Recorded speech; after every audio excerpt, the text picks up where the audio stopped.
السلام علیکم ورحمۃ اللہ وبرکاتہ۔ حدیث نمبر ہے 3388۔ سنن ترمذی۔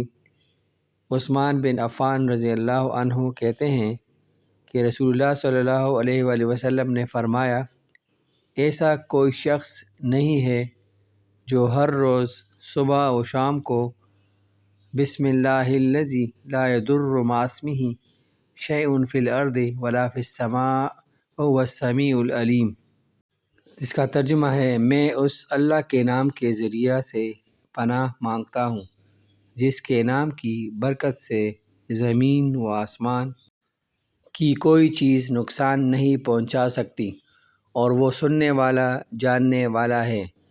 3 بار پڑھے اور اسے کوئی چیز نقصان پہنچا دے۔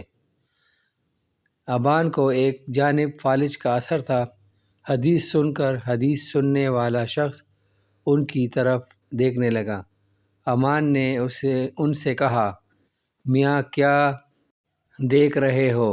حدیث بالکل ویسی ہی ہے جیسی میں نے تم سے بیان کی ہے، لیکن بات یہ ہے کہ جس دن مجھ پر فالج کا اثر ہوا اسی دن میں نے یہ دعا نہیں پڑھی تھی، اور نتیجہ یہ ہوا کہ اللہ نے مجھ پر اپنی تقدیر کا فیصلہ جاری کر دیا۔